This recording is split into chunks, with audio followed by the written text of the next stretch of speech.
Arithmetic प्रोग्रेशनचा जो हा first practice set आहे, यामधून कमीत कमी एक एक्झाम्पल तुम्हाला परीक्षेला विचारलंच जातं.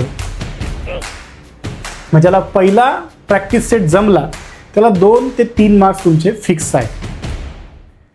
नमस्कार मित्रांनो, आजच्या लेक्चरमध्ये आपण अरिथमेटिक प्रोग्रेशन या चॅप्टरमधील प्रॅक्टिस सेट 3.1 पाहणार आहोत. आता आपण प्रॅक्टिस सेट 3.1ची सुरुवात करूया. त्याच्यामध्ये फर्स्ट जो क्वेश्चन आहे तो बघूया आपण.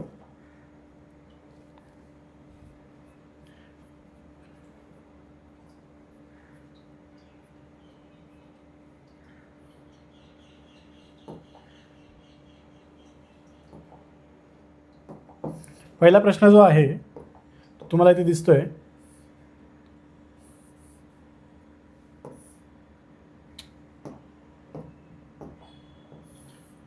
Find which of the following sequence are AP.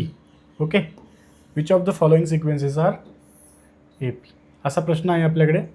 Okay, तुम्ही पाहू शकता हा प्रश्न. तर प्रॅक्टिस सेट 3.1 मधील हा पहिला प्रश्न आहे की which of the following sequences are AP. If they are AP find the common difference. If they are AP find the common difference. आपण अशा पद्धतीचा एक प्रश्न पाहिला बघा. आता आपण इथे पहिला प्रश्न सोडवायला घेऊया. आपण सॉल्ड एक्झाम्पलमधील एक क्वेश्चन आपण असा पाहिला होता की दिलेली सिक्वेन्स आहे ती AP आहे का नाही हे आपल्याला ओळखायचं होतं. आणि जर ती AP असेल तर आपल्याला नेक्स्ट 2 टर्म्स फाइंड करायच्या होत्या. पण इथं काय सांगितलं आहे, if they are AP find the common difference. आता आपल्याला AP आहे का नाही ते चेक करायचं आहे, म्हणजेच तिथे आपण कॉमन डिफरन्स काढणारच आहोत. ओके, पहा गिवन सिक्वेन्स इज, कसं लिहिणार याला, गिवन सिक्वेन्स इज काय आहे पहिली सिक्वेन्स 2 4 6 8 अँड सो ऑन. बघा आपण स्टोरी घेतली होती, त्या स्टोरीतलं एक्झाम्पल आहे बरोबर ना. 2 4 6 8. रामू नावाचा मुलगा होता, क्रिकेट खेळायला आवडायचं. 2-2 रुपये त्याचे वडील त्याला द्यायचे आणि मग रोज 2 रुपये वाढवायचे. मग असे पैसे किती होत आहेत असं ते आहे, ते पुढे बघूया.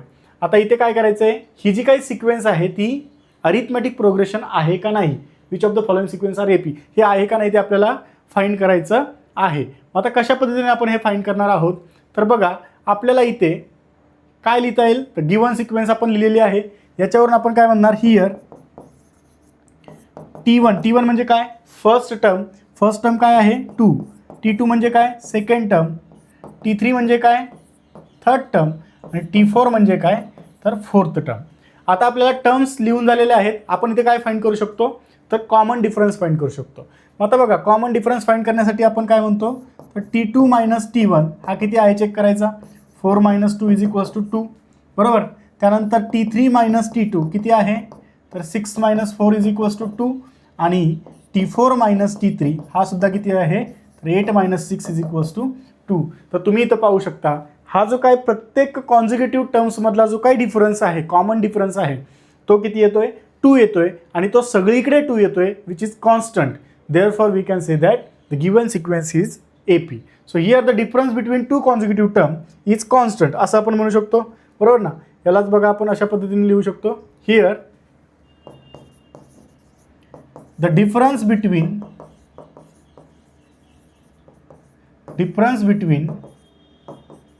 two consecutive term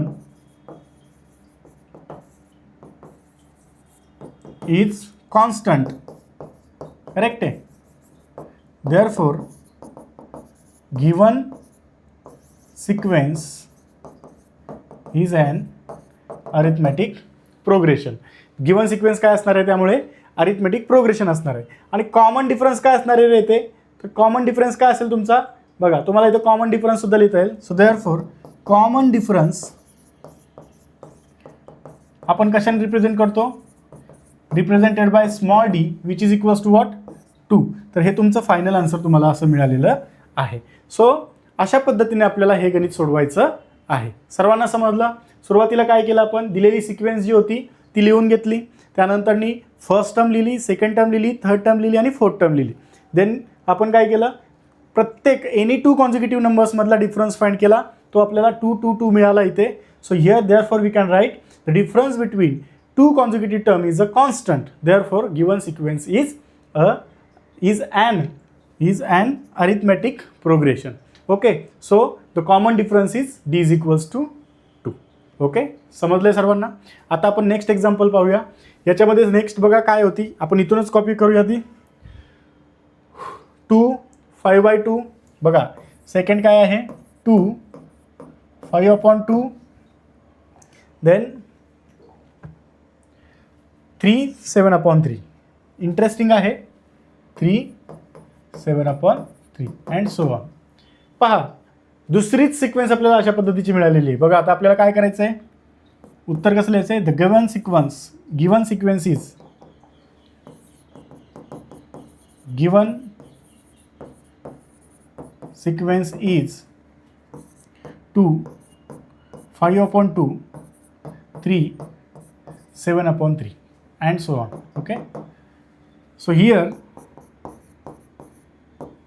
t1 equals to 2, t2 equals to 5/2, t3 equals to 3 and t4 equals to 7/3.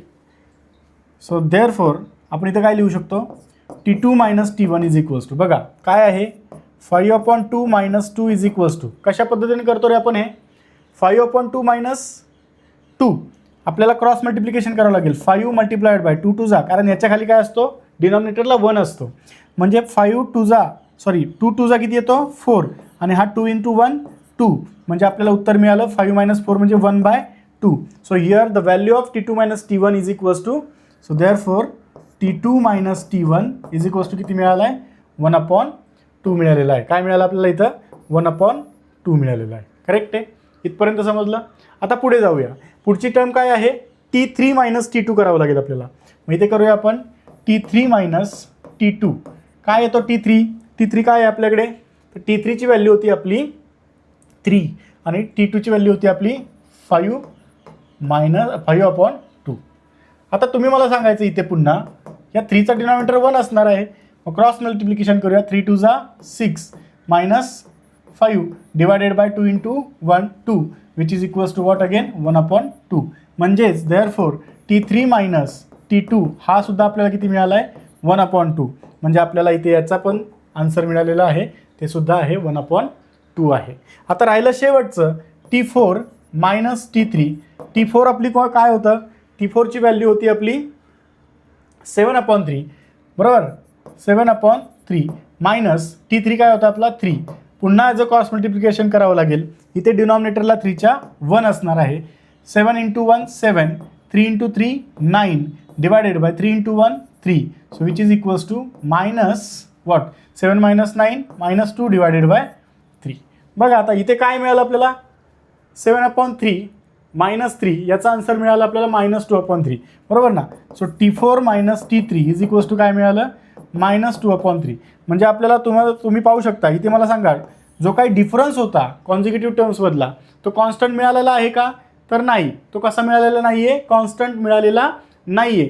मग आता तुम्ही काय म्हणणार इथं, मग जर तो काय डिफरन्स कॉन्स्टंट नसेल तर आपण त्याला काय म्हणणार, the given sequence is not an arithmetic progression.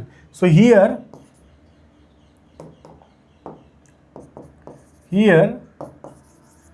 The difference between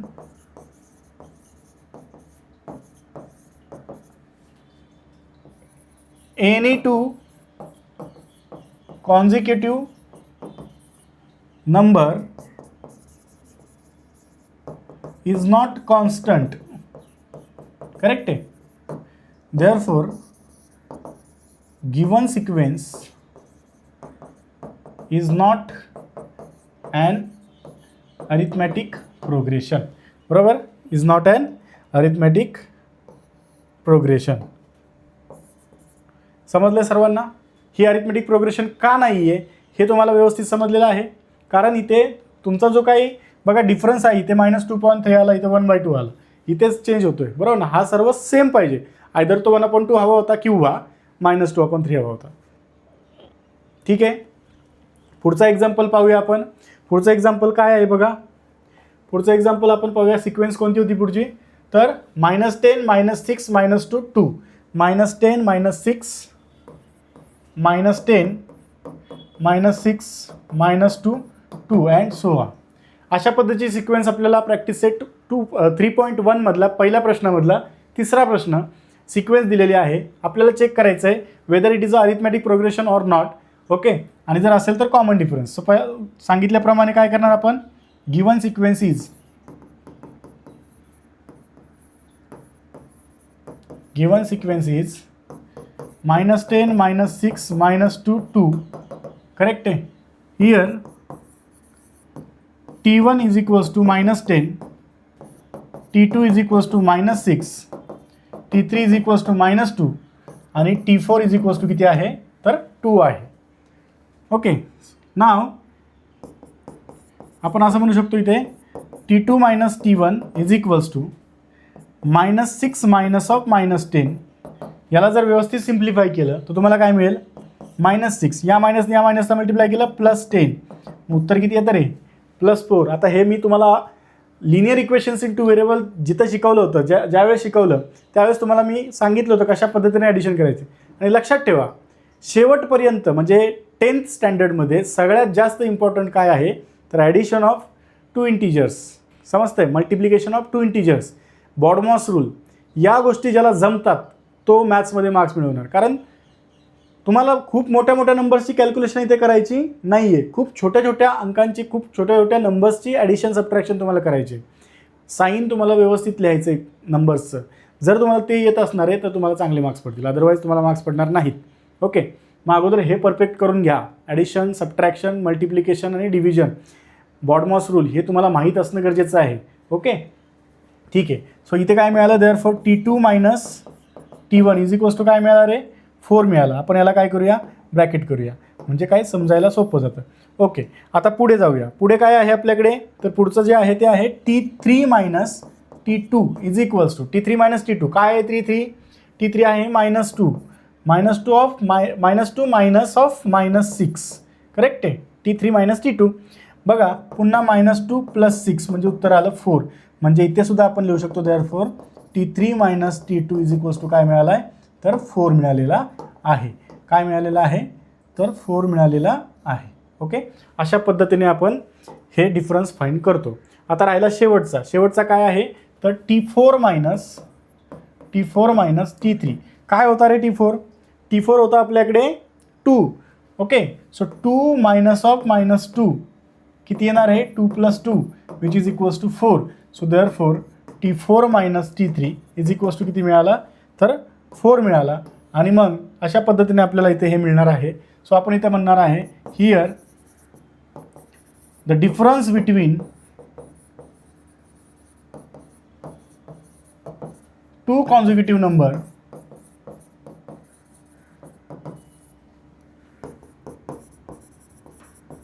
is constant.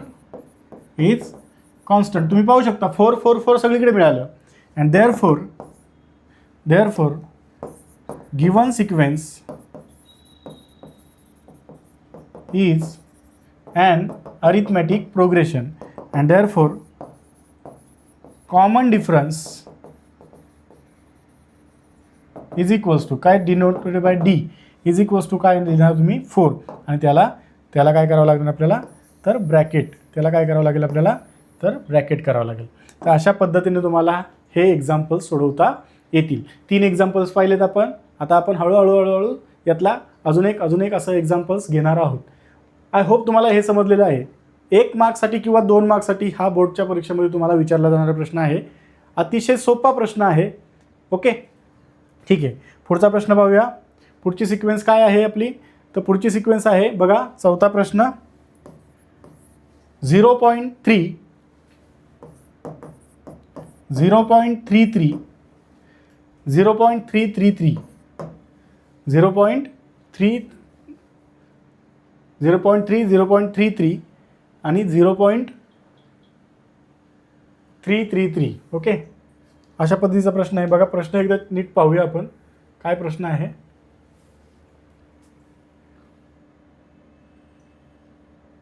Okay, इथे 0.0333 असं दिलेलं आहे.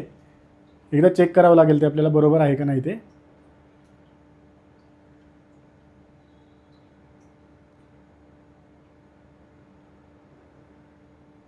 हां, आता हे पुस्तकामध्ये इथं थोडीशी मिस्टेक झालेली आहे. काय मिस्टेक झालेली आहे तर तुम्ही पाहू शकता की इथे 0.0333 असं दिलेलं आहे. तर ते तसं नसून तुम्हाला तिथं दुरुस्ती करायची आहे. इथे काय असणार आहे 0.333 अँड सो ऑन. अशा पद्धतीचा तो क्वेश्चन आहे. स्मॉल मिस्टेक आहे टेक्स्टबुकमध्ये, तुम्ही ते पाहू शकता. ओके, मग आता इथे लिहा गिवन सिक्वेन्स इज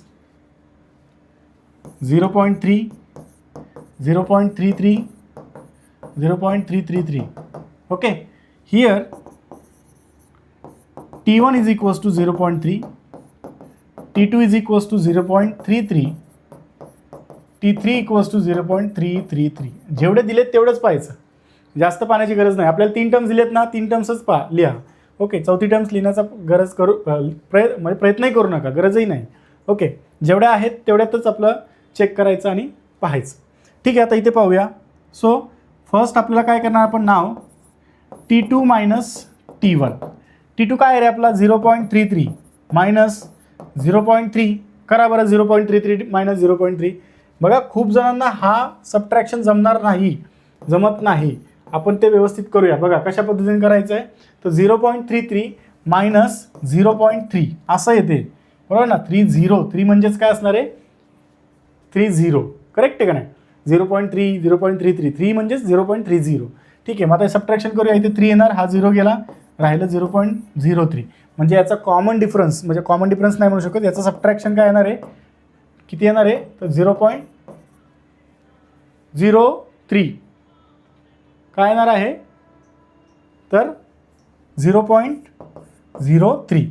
ओके, अशा पद्धतीने आपल्याला हे मिळणार आहे. ओके, आता पुढे जाऊया आपण.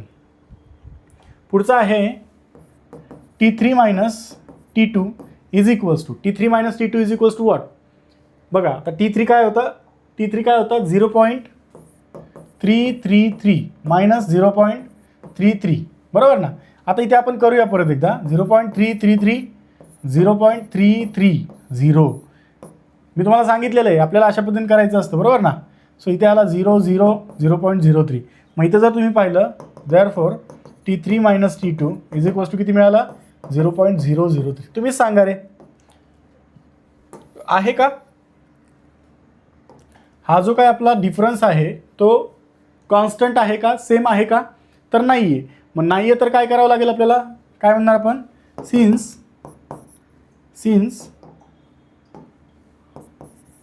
The common difference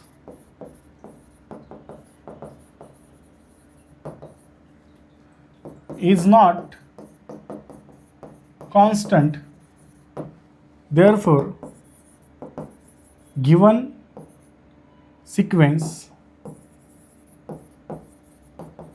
is not an arithmetic progression.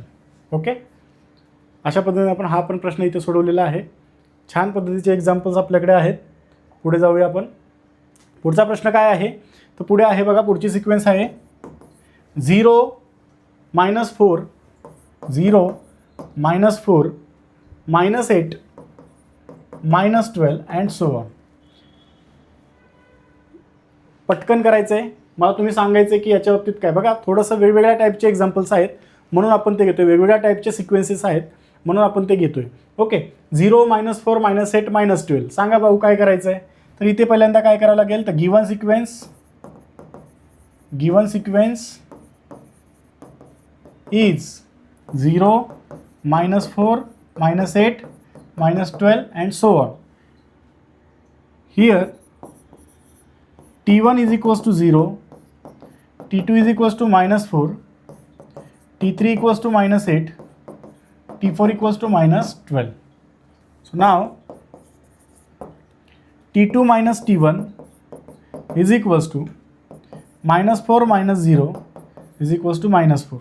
Okay, then T3 minus T2 is equals to -8 minus of -4, so -8 plus 4 which is equals to -4, and T4 minus T3 is equals to -12 minus of -8 is equals to -12 plus 8 is equals to -4. Okay, so तुम्ही इथं पाहू शकता -4 -4 -4. तीनही numbers, तीनही difference कसे आलेले आहेत, सेमच आलेले आहेत. मग इथं तुम्ही म्हणू शकता here the common difference is constant. Okay, so therefore given sequence is an arithmetic progression. आणि तो तुमचा जो कॉमन डिफरन्स आहे तो D इज इक्वल्स टू तुम्ही काय सांगणार, -4. अशा पद्धतीने लिहिलं तरी सुद्धा तुम्हाला मार्क्स मिळणार आहेत. ओके, आय होप तुम्हाला हा क्वेश्चन समजलेला आहे. आता आपण पुढचं एक एक्झाम्पल पाहूया. मजा येते ना, किती सोप्या पद्धतीने आपण हे सिक्वेन्स अरिथमॅटिक प्रोग्रेशन आहेत का नाही हे ओळखतोय. बघा, स्मॉल गोष्टीमधूनच आपल्याला थेंबे थेंबे तळे साचे असं म्हणतात. लहान लहान प्रयत्नांनीच आपण खूप मोठं यश मिळवू शकतो. कुठलंही यश लगेच मिळत नाही, तर त्याच्यासाठी हळूहळू प्रयत्न करायचे असतात. पहा मित्रांनो, मी माझ्या विद्यार्थ्यांना नेहमी सांगतो की आपल्याला जर एव्हरेस्ट पर्वत चढायचा असेल, बघा आपल्याला एव्हरेस्ट सर करायचं आहे, एव्हरेस्ट सरचं करणं कुणाचंही काम नाही आहे, बरोबर ना. माउंट एव्हरेस्ट म्हणतो आहे मी, बरोबर ना.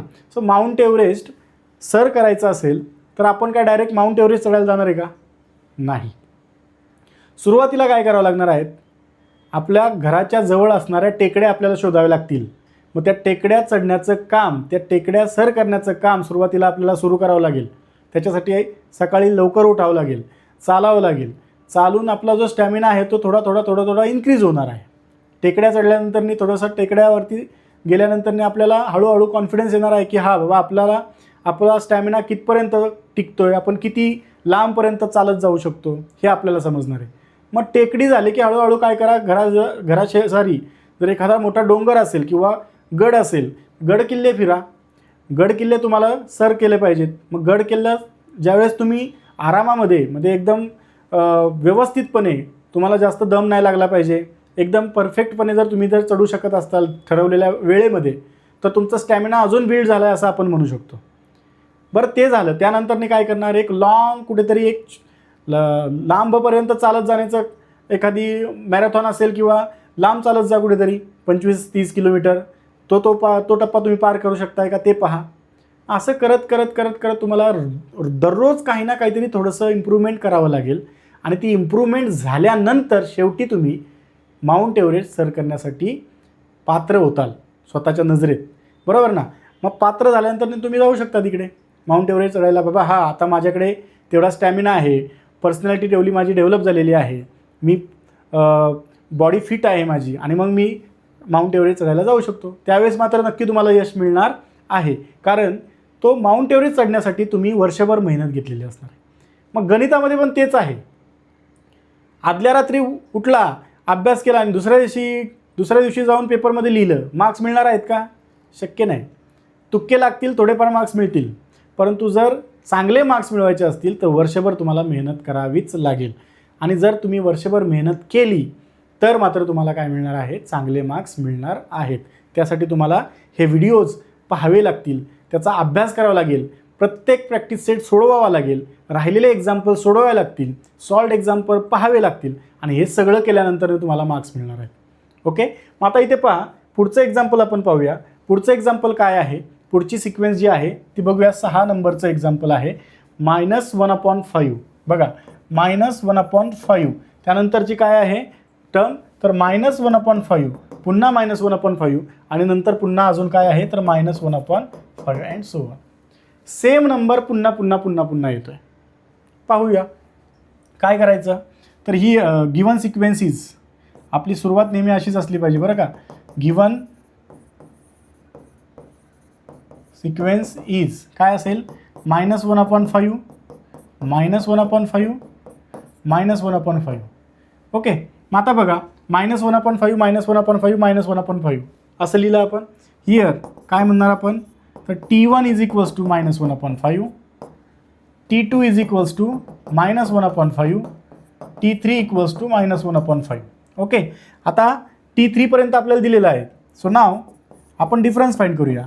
T2 - T1 काय येतो रे, -1/5 -1/5, म्हणजेच याला कसं लिहिणार आपण, -1/5 प्लस 1/5 इक्वल्स टू 0. म्हणजे याच्यामधला डिफरन्स किती आहे रे, तर 0 आहे. बरोबर. पुन्हा T3 मायनस T2 असं केलं तर सेमच आहे ना, आपल्याकडे नंबरच सेम आहे, त्यामुळं वेगळं काय उत्तर येणार आहे का, नाही. तर ते पण उत्तर किती येणार आहे, 0. सो आपण इथं म्हणू शकतो here the common difference is constant, therefore given sequence is an arithmetic progression. मग गिवन सिक्वेन्स काय आहे तुमचा, तर अरिथमेटिक प्रोग्रेशन आहे. मग याच्यामध्ये कॉमन डिफरन्स किती आहे रे, so the value of common difference D is equals to किती मिळाली तुम्हाला, तर इथे 0 मिळालेली आहे. समजलं एक्झाम्पल, अतिशय सोपं एक्झाम्पल होतं. आता पुढचं जे एक्झाम्पल असणार आहे ते इंटरेस्टिंग आहे, थोडंसं वेगळ्या पद्धतीचं आहे, आपण ते पाहूया आता. ओके, नेक्स्ट एक्झाम्पल बघा काय आहे, तर सिक्वेन्स काय आहे ते पाहून घ्या. 7th नंबरचं एक्झाम्पल आहे. 3 प्लस √2 इरॅशनल नंबर आहे बरं का. त्यानंतर पुन्हा 3 plus 2√2, 3 plus 3√2 and so on. बघा, given sequence is 3 plus √2, 3 plus 2√2 आणि 3 plus 3√2 अँड सो ऑन असं आहे. Here T1 is equals to 3, T2 equals to 3 plus √2, T3 equals to 3 plus 2√2 आणि T4 इक्वल्स टू 3 plus 3√2. अशा पद्धतीचे आपल्याला terms दिलेले आहेत. नाव आपण काय फाइंड करणार, difference. So T2 minus T1 is equals to 3 plus √2 minus 3. काय येईल रे उत्तर, हा +3 आणि -3 कॅन्सल होणार आहे, तुम्हाला मिळणार आहे √2. पुन्हा आपण फाइंड करूया T3 मायनस T2. T3 काय आहे, 3 plus 2√2 मायनस T2 काय आहे, 3 plus √2. बघा, मी सांगितलं होतं मायनस आल्यानंतर जर 2 टर्म्स असतील तर तुम्हाला ब्रॅकेट घ्यायचं आहे. आता हा मायनस याच्यावरती डिस्ट्रीब्यूट करूया, म्हणजे इथे मिळणार आहे 3 plus 2√2 मायनस 3 मायनस √2. मग इथे हा 3 आणि हा -3 कॅन्सल झाला आणि 2√2 मायनस √2 उत्तर किती येतं, √2. म्हणजे याचंही उत्तर किती मिळालेलं आपल्याला, √2 मिळालेलं आहे.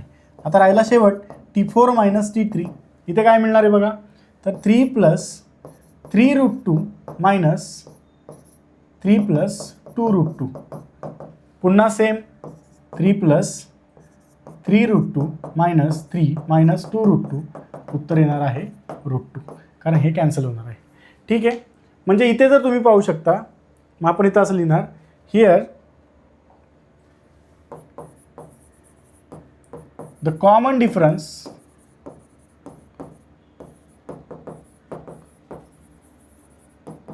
is constant. Common difference is constant. Therefore, given sequence is an arithmetic progression, and therefore common difference represented by small d is equals to √2. Okay, एवढं सिंपल एक्झाम्पल आहे, छान पद्धतीने सोडवा. तर आता हा इथे प्रॅक्टिस सेट आपला 2.3.1 मधला हा पहिला क्वेश्चन संपलेला आहे.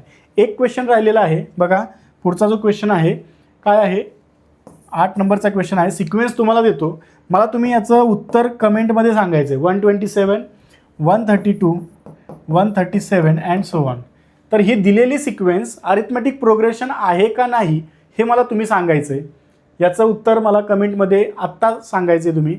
मी चेक करतो की तुमचं उत्तर बरोबर आहे का नाही.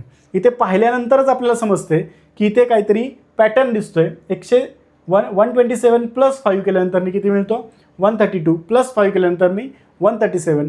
म्हणजे ही अरिथमेटिक प्रोग्रेशन आहे आणि याच्यामध्ये कॉमन डिफरन्स किती असणार आहे, तर 5. करेक्ट आहे. इथे आपला हा पहिला क्वेश्चन प्रॅक्टिस सेट 3.1 मधला संपतोय. ओके, आता आपल्याकडे अशा अजून किती क्वेश्चन्स आहेत, तर 2 क्वेश्चन्स आहेत, बरोबर ना. तर आपण ते क्वेश्चन सुद्धा इथे पाहणार आहोत.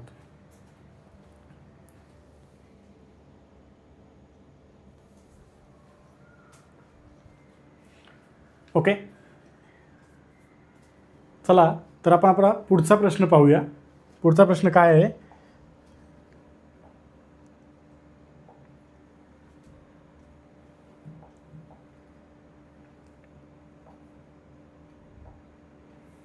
write an AP whose first term is A and common difference is D. बघा आपल्याला काय दिलं इथं, फर्स्ट टर्म आणि कॉमन डिफरन्स दिलेला आहे, बरोबर का नाही. फर्स्ट टर्म आणि काय दिलेला आहे, तर कॉमन डिफरन्स दिलेला आहे, दिसतंय. ओके, बघा तर आपल्याला आता काय करायचं आहे, तर इथे अरिथमॅटिक प्रोग्रेशन आपल्याला फाइंड करायची आहे. मग आता अरिथमॅटिक प्रोग्रेशन आपण फाइंड करण्यासाठी आपल्याला ए दिलं आहे आणि डी दिलेला आहे. बघा सगळ्यांनी व्यवस्थित लक्ष द्यायचं. बघा पहिला प्रश्न घेतोय मी इथे. पहिला प्रश्न काय आहे, तर एची व्हॅल्यू काय दिलेली आहे आपल्याला 10 आणि डीची व्हॅल्यू काय दिलेली आहे 5. बघा मित्रांनो, आपण पाहिलं होतं की जर ए आणि डी म्हणजे ए जर फर्स्ट टर्म असेल आणि डी जर कॉमन डिफरन्स असेल, तर आपली जी सिक्वेन्स होती म्हणजे ती अरिथमॅटिक प्रोग्रेशन होती ती कशी होती, ए प्लस डी, ए प्लस 2D, ए प्लस 3D अशा पद्धतीने होती. तर आपण याला असं लिहू शकतो. बघा आपल्याला काय करायचं आहे, तर अरिथमॅटिक प्रोग्रेशन लिहायचे. सो पहिल्यांदा बघा आपण काय लिहिणार, T1 इज इक्वल्स टू ए, बरोबर. हे आपल्याला माहिती आहे. आन्सरमध्ये काय लिहिणार आहे आपण सुरुवातीला, T1 is equals to a. Okay, so therefore T1 is equals to काय मिळेल तुम्हाला 10. चला फर्स्ट टर्म तर मिळाली आपल्याला, yes or no, yes. T2 is equals to काय होतं रे, तर T1 प्लस डी किंवा, बरोबर का नाही. मग इथं तुम्ही असं लिहू शकता, T2 काय होता ए प्लस, किंवा त्याच्यासाठी तुम्ही असं लिहिलं तरी चालेल. काय लिहायचं, तर if A is first term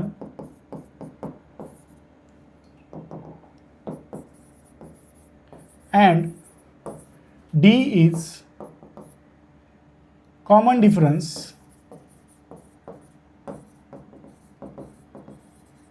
then A plus D, A plus 2D, A plus 3D and so on is an arithmetic progression. Okay, if A is a first term and D is a common difference, then A plus D, A plus 2D, A plus 3D is an arithmetic progression. मग आता याच्यावरून आपल्याला बघा A काय मिळाला, तर 10. त्यानंतर A plus D, A plus 2D आपल्याला फाइंड करता येते. मग आपण व्हॅल्यूज फाइंड करूया. A ची व्हॅल्यू काय आहे, तर 10. A plus D ची व्हॅल्यू काय येईल इथं, तर 10 प्लस 5 इज इक्वल्स टू किती मिळणार आहे तुम्हाला 15. चला पुढचं पॉईंट करूया. A plus 2D, A plus 2D ची व्हॅल्यू काय मिळते, तर ए किती होता आपला 10. सो 10 प्लस 2 मल्टिप्लाइड बाय 5 म्हणजेच 10 प्लस 10 म्हणजेच किती 20, बरोबर काय. So therefore the required arithmetic progression is काय असणार आहे, तर 10, 15, 20 अँड सो ऑन. अशा पद्धतीने तुमची अरिथमॅटिक प्रोग्रेशन तुम्हाला इथे मिळणार आहे. ओके, आता पुढचं एक्झाम्पल पाहूया आपण. पुढचं एक्झाम्पल काय आहे, तर बघा A is equals to, second example आहे, ए इज इक्वल्स टू -3 आणि डी इज इक्वल्स टू काय आहे, डी इज इक्वल्स टू काय आहे 0, बरोबर ना. आता तुम्हाला माहिती आहे तर तुम्ही डायरेक्ट लिहू शकता काय, तर हे T1 तुमचं, किंवा तुम्ही अशा पद्धतीने पण लिहू शकता. बघा T1 is equals to a, therefore T1 is equals to -3. Okay, T2 is equals to काय असतं, T2 इज इक्वल्स टू काय असतं, तर T1 प्लस डी, बरोबर का नाही. T1 किती होता आपला -3, डी किती आहे 0, बरोबर का नाही. So therefore T2 is equals to किती मिळणार आहे तुम्हाला -3. पुन्हा T2 पण काय मिळालं तुम्हाला -3. ठीक आहे, आता पुढे T3 इक्वल्स टू काय, तर T2 प्लस डी. मग T3 इक्वल्स टू काय मिळेल, T2 किती आहे तुमचा, T2 आहे -3, पुन्हा प्लस 0 म्हणजेच तुम्हाला इथे मिळणार आहे T3 equals to -3. Okay, so therefore the required arithmetic progression is काय असणार आहे, -3 and so on. Okay, so अशा पद्धतीने तुम्हाला ही एक्झाम्पल्स सोडवता येतील. मला तर वाटते की ही मेथड तुमची खूप सोपी वाटते मला. तुम्ही याने काय करू शकता, तर हे अरिथमेटिक प्रोग्रेशन फाइंड करू शकता. पुढचं एक्झाम्पल पाहूया. बघा, पुढचं जे काय आहे ते आहे a is equals to -7 and d is equals to 1/2. बरोबर. चला आपण सेकंड पद्धतीचा वापर करूया. काय करायचं, तर T1 इज इक्वल्स टू काय असतो, a असतो. म्हणून T1 काय मिळालं आपल्याला, तर -7 मिळाला. आपली फर्स्ट टर्म मिळाली.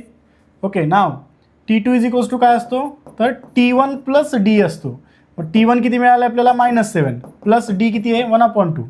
-7 प्लस 1/2 क्रॉस मल्टिप्लिकेशन करावं लागणार, कारण -7चा डिनॉमिनेटर किती असतो, 1 असतो. -7 × 2 -14 प्लस 1 डिवायडेड बाय 2 म्हणजेच -13 डिवायडेड बाय 2. T2 काय मिळालं आपल्याला, -13 डिवायडेड बाय 2 मिळाला. आता आपण T3 फाइंड करूया. Okay, now T3 is equals to काय लिहिता येईल आपल्याला, T2 प्लस D. बरोबर का नाही. मग T2 किती मिळाला आहे, -13 डिवायडेड बाय 2 प्लस D किती आहे तुमचा, 1/2. चला, डिनॉमिनेटर सेम आहे. डिनॉमिनेटर सेम असेल तर आपण काय करतो, न्यूमरेटरची ॲडिशन सबट्रॅक्शन करू शकतो. म्हणजे इथे तुम्हाला मिळाला -12 डिवायडेड बाय 2 म्हणजेच -6. सो T3 किती मिळालं तुम्हाला, -6. बघा, म्हणून आपण काय म्हणू शकतो, therefore the required arithmetic progression is काय असणार आहे, तर -7 -13 divided by 2 -6 and so on. अशा पद्धतीने तुम्हाला तुमची ही अरिथमेटिक प्रोग्रेशन मिळणार आहे. ओके, समजतंय सर्वांना, यस ऑर नो. बघा कशी किती सोप्या पद्धतीने आपण अरिथमेटिक प्रोग्रेशन इथं फाइंड केलेली आहे. आता पुढे जाऊया. पुढचा जो काही प्रश्न आहे तो आहे a इज इक्वल्स टू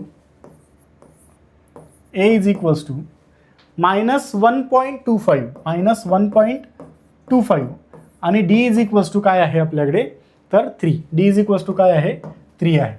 बघा, पुन्हा आपण काय म्हणणार इथे, तर T1 इज इक्वल्स टू आपल्याला माहिती असतो a, म्हणून T1ची व्हॅल्यू आपल्याला मिळणार आहे -1.25. करेक्ट आहे, T1 आपल्याला मिळाला. आता आपण T2 फाइंड करूया. T2 इज इक्वल्स टू काय असतो, तर T1 प्लस D असतो. मग T1ची व्हॅल्यू आहे -1.25 प्लस Dची व्हॅल्यू आहे आपली 3. मग 3मध्ये जर आपण बघा, आपण कसं करतो ॲडिशन, मायनस करायचं ना, अशा पद्धतीने. मग आता इथे 0 आहे, हा 0 आहे, बरोबर ना. इथून इकडे एक घेणार, इथे 10 झाला. परत इकडून इकडे घेतला, इथे 10 झाला, इथे 9 झाला.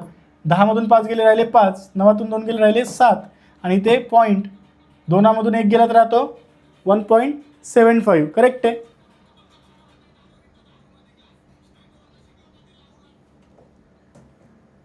ओके, सो 1.75 करेक्ट आहे.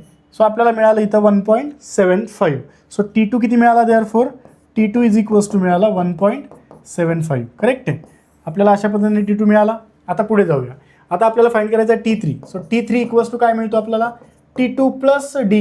T2 किती आहे तुमचा, 1.75 प्लस D किती आहे तुमचा, तर 3. बरोबर काय. मग आता याच्यामध्ये जर आपण 3 ॲड केला तर T3 किती मिळेल आपल्याला, 3.75. करेक्ट आहे. 4.75 कारण 3 पूर्ण आहे आपल्याकडे. सो इथे मिळणार आहे आपल्याला 4.75. सो अशा पद्धतीने T3 सुद्धा आपल्याला इथे मिळालेला आहे. मग याच्यावरून आपण काय सांगू शकतो, so therefore the required arithmetic progression is काय, तर -1.25 then 1.75 then 4.75 and so on. Correct आहे. So this is the required arithmetic progression for the given value of A and D. Okay, so फक्त आपल्याला Aची आणि Dची व्हॅल्यू जरी दिली असेल तरी आपण काय करू शकतो, तर अरिथमेटिक प्रोग्रेशन फाइंड करू शकतो. आता याच्यामध्ये अजून 2 एक्झाम्पल्स आहेत. ती 2 एक्झाम्पल्स तुम्ही होमवर्कला सोडवायचे आणि मला त्याचं आन्सर्स कमेंटमध्ये सांगायचे. बघा, अतिशय सोपे एक्झाम्पल्स आहेत म्हणून मी ते घेत नाही आहे, अदरवाईज ते घेतले असते. काय आहे एक्झाम्पल इथं लिहून देतो मी. 5वा प्रश्न जो आहे त्याच्यामध्ये A इज इक्वल्स टू किती आहे, तर 6 आणि D इज इक्वल्स टू किती आहे, -3. आणि 6वा जो एक्झाम्पल आहे तो आहे A is equals to -19. Okay, and D is equals to काय आहे, तर -4. हे 2 एक्झाम्पल्स तुम्ही मला करून दाखवायचे आहेत आणि याचे आन्सर्स कमेंटमध्ये मला अरिथमॅटिक प्रोग्रेशन काय असतील ते मला कमेंटमध्ये मला तुम्ही सांगायचं आहे. आता आपण पुढे जाणार आहोत. हो,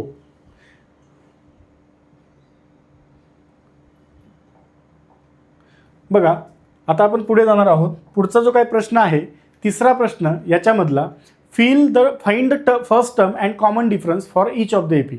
आता आपल्याला अरिथमॅटिक प्रोग्रेशन दिलेले आहेत आणि त्याच्यावरून आपल्याला फर्स्ट टर्म आणि कॉमन डिफरन्स फाइंड करायचं. अतिशय सोपा एक्झाम्पल आहे. बघा तिसरा example, find the first term and common difference for each of the AP. बरोबर ना. पहिलं एक्झाम्पल त्यातलं बघा कोणतं आहे, त्यातलं पहिलं एक्झाम्पल कोणतं आहे तुम्हाला सांगतो. बघा पहिलं एक्झाम्पल आहे तर 5 1 -3 7. बरोबर ना. अशी आपल्याला अरिथमॅटिक प्रोग्रेशन दिलेली आहे. मग आपण इथं डायरेक्ट म्हणतानाच असं म्हणणार, काय म्हणणार तर गिवन अरिथमॅटिक प्रोग्रेशन इज. बघा एपी म्हणजेच काय, अरिथमॅटिक प्रोग्रेशन काय आहे तर 5 1 -3 आणि 7. So therefore T1 is equals to किती असणार इथे 5, T2 इक्वल्स टू किती असेल 1. बस T1 आणि T2च लिहिण्याची गरज आहे, बाकीचं लिहायची गरज नाही. कारण का, दिलेलीच आहे एपी, म्हणजे कुठलाही कॉन्झिक्युटिव्ह टर्म्स घेतले तर त्याचा डिफरन्स हा कसा असणार आहे, कॉन्स्टंटच असणार आहे. म्हणजे T1 आणि T2 घेतला आपण इथं. So therefore we know T1 is equals to काय असतो ए. देअरफॉर एची वेळ आपल्याला काय सांगितलं त्यांनी, फाइंड द फर्स्ट टर्म. ए लिहायची पण काही गरज नाही आहे. इथे काय करणार डायरेक्ट आपण, पहिली टर्म कोणती आहे तर इथं दिसते आपल्याला direct T1 is equals to 1. हे तुमचा आन्सर असणार आहे. T1 इज इक्वल्स टू काय आहे 5. आता इथे काय करायचं आपल्याला, difference. So D is equals to काय मिळतो आपल्याला T2 - T1. मग T2 किती आहे रे तर 1 मायनस T1 किती आहे 5 म्हणजे -4. म्हणजे कॉमन डिफरन्स आपल्याला फाइंड करायला सांगितलं होतं, फर्स्ट टर्म आणि common difference. So here in this example first term is 5 and common difference is -4. आता इथं T2 - T1, T3 - T2, T4 - T3 करायची गरज नाही. का, दिलेली जी काही सिक्वेन्स आहे तीच आपल्याला अरिथमॅटिक प्रोग्रेशन दिलेलं आहे. मग अरिथमॅटिक प्रोग्रेशन जर तो असेल तर आपल्याला माहिती आहे की difference between any two consecutive number is constant. Okay, so we just need to check, कोणतंही आपल्याला एक चेक करायचं आहे. मग ते आपण केलं, T2 - T1, 1 - 5 घेतलं, उत्तर आलं आपलं -4. अशा पद्धतीने तुम्हाला हे एक्झाम्पल सोडवायचे आहेत. आता पुढे बघा, पुढचं एक्झाम्पल याच्यामधलं काय आहे तर ते पाहूया आपण. सेकंड नंबरचं एक्झाम्पल आहे 0.6. दुसरी टर्म आहे 0.9. त्यानंतरने आहे 1.2, 1.5 अँड सो ऑन. सो आपण इथं डायरेक्ट म्हणूया, काय म्हणणार, given arithmetic progression is 0.6, 0.9, 1.2, 1.5 and so on. Okay, so therefore T1 is equals to काय मिळेल इथं 0.6 and T2 is equals to काय आहे 0.9. So therefore okay, first term काय झाली आपली, that is a is equals to 0.6 मिळाले आपल्याला फर्स्ट टर्म. चला आता common difference D is equals to काय करतो आपण T2 - T1 म्हणजे 0.9 - 0.6 उत्तर किती येणार आहे 0.3. So D is equals to किती मिळाला 0.3 झालं. आपल्याला अशा पद्धतीने याची उत्तरच फाइंड करायची आहेत. ओके, हे दुसरं एक्झाम्पल होतं तुमचं. आता आपण पुढे जाऊया. पुढे काय करायचं आहे आपल्याला, पुढचं एक्झाम्पल पाहूया आपण. आता पुढचं एक्झाम्पल काय आहे तर तिसरं एक्झाम्पल पाहू आता आपण. काय आहे तिसरं एक्झाम्पल, 127, 135, 143 आणि 151. सो इथे आपण म्हणू शकतो given arithmetic progression is 127, 135, 147, 151 and so on. Here T1 is equals to 127 and T2 is equals to 135. बस दोनच. So therefore first term is equals to 127. चला फर्स्ट टर्म तर आपल्याला मिळाली कशावरून, याच्यावरून. आता common difference that is D is equals to काय T2 - T1 काय असतो इथे तर 135 - 127 किती येईल रे 127 आणि इथे किती वरती येतील 8 ना 8. म्हणजे डिफरन्स तुमचा किती आलेला आहे 8. सो कॉमन डिफरन्स तुम्हाला इथं मिळालेला आहे 8. अरिथमॅटिक प्रोग्रेशनचा जो हा फर्स्ट प्रॅक्टिस सेट आहे यामधून कमीत कमी एक एक्झाम्पल तुम्हाला परीक्षेला विचारलंच जातं. म्हणजे ज्याला पहिला प्रॅक्टिस सेट जमला त्याला 2 ते 3 मार्क्स तुमचे फिक्स आहेत अरिथमॅटिक प्रोग्रेशनमधले. ओके, अशा पद्धतीने आपण इथे हा एक्झाम्पलसुद्धा कंप्लीट केलेला आहे. राहिला शेवटचा एक्झाम्पल आपण आता इथे पाहूया. काय आहे तो शेवटचा एक्झाम्पल बघा. चौथं एक्झाम्पल आहे 1/4. आपल्याला जी अरिथमॅटिक प्रोग्रेशन दिली आहे ती काय आहे 1/4, 3/4, त्यानंतरने आहे 5/4, त्यानंतरने आहे 7/4. Okay, 7/4 and so on. Interesting आहे पहा. इथे गिवन अरिथमॅटिक प्रोग्रेशन इज 1/4, 3/4, 5/4 आणि 7/4. Okay, so here T1 is equals to 1/4 आणि T2 इक्वल्स टू काय घेतलं आपण 3/4. देअरफॉर फर्स्ट टर्म काय मिळेल आपल्याला, दॅट इज T1 ना, इज इक्वल्स टू 1/4. चला, मिळाले आपल्याला फर्स्ट टर्म. आता common difference that is D is equals to काय असतो T2 मायनस T1. करूया 3/4 मायनस 1/4. डिनॉमिनेटर कसे आहेत सेम. न्यूमरेटरचं काय करू शकतो ॲडिशन सबट्रॅक्शन, म्हणजे आपल्याला मिळालं 2/4 which is equals to 1/2. So therefore D is equals to किती मिळाला आपल्याला इथे 1/2 मिळालेला आहे. अशा पद्धतीने आपण प्रॅक्टिस सेट 3.1 मधील सर्व एक्झाम्पल्स इथे कव्हर केलेले आहेत. आय होप तुम्हाला हा एक्सरसाइज समजला आहे.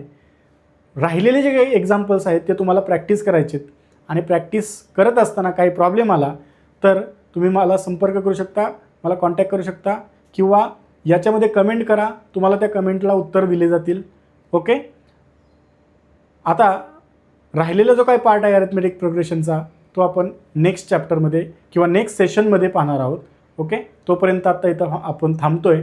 धन्यवाद. अरे थांबा, कुठे चाललाय? व्हिडिओ तुम्हाला आवडलेला दिसतोय. असा संपूर्ण कोर्स मोफत हवा आहे? मग फक्त एकच छोटंसं काम तुम्हाला करायचं आहे, ते म्हणजे व्हिडिओला लाईक करायचं आहे, कमेंटमध्ये फुल कोर्स टाईप करायचं आहे, हा व्हिडिओ तुमच्या मित्रांना फॉरवर्ड करायचा आहे आणि सर्व सोशल मीडिया हँडल जसं फेसबुक, व्हॉट्सअप स्टेटस, इंस्टाग्राम स्टोरीला आपला व्हिडिओ शेअर करायचा आहे.